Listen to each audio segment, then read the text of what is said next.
In the heart of Africa, there was a small village called Gambu. The villagers lived simple yet fulfilling lives, always enveloped by the warm embrace of their close-knit community. The people of Gambu were known for their strong sense of gratitude, believing that it was what tied them to the soul of their village. One hot and dry summer, when the crops were wilting and the rivers were nearly reduced to a mere trickle, the people of Gambu faced a severe drought. Their wells began to dry up, and food became scarce. Days turned into weeks, and the villagers started to worry about their survival. However, despite the hardships, one man named Walka never ceased to be grateful for the little that still remained. He understood that gratitude had the power to transform even the direst of situations. Each morning, he would wake up before the sun rose and walk around the village, singing songs of gratitude for the blessings they still had. His melodies of gratitude soon spread throughout the village, touching every corner. People joined in, sharing their own reasons to be grateful.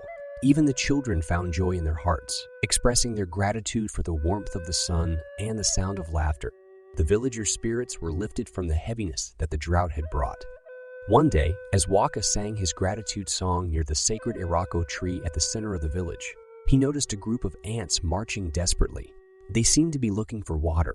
Tunda's heart filled with compassion, realizing that these little creatures were also part of their community.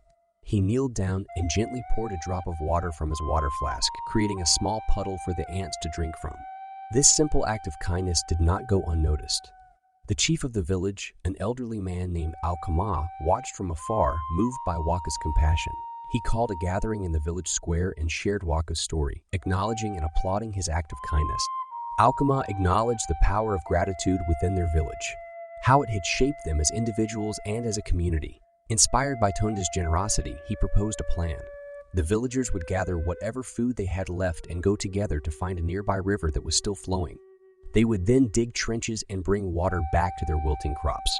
Under Alkama's guidance, the villagers worked day and night, driven by gratitude and hope. Even as their bodies tired, their spirits remained fueled by the power of gratitude. Slowly but surely, the dry land turned green as the crops revived and flourished once more. News of the miracle that happened in Gambu spread across the land. Travelers from far and wide came to witness the village that had shown the power of gratitude in the face of adversity. People marveled at the thriving and abundant fields that were nourished by the villagers' unwavering gratitude. From that day forward, Gambu became synonymous with gratitude. The people of Gambu shared their story with neighboring villages, inspiring them to cultivate the power of gratitude within their hearts too. And together, they created a ripple of gratitude that spread across the entire African continent. The village of Gambu continued to thrive, not only because of their abundant harvests and flowing rivers, but also because their sense of gratitude bridged gaps and fostered unity. They became a beacon of hope, reminding the world that even in the face of challenges, expressing gratitude could transform lives and community. And so, the story of the power of gratitude in Gambu lived on, echoing through the African plains, reminding all who heard it to be grateful for the blessings in their lives, no matter how big or small.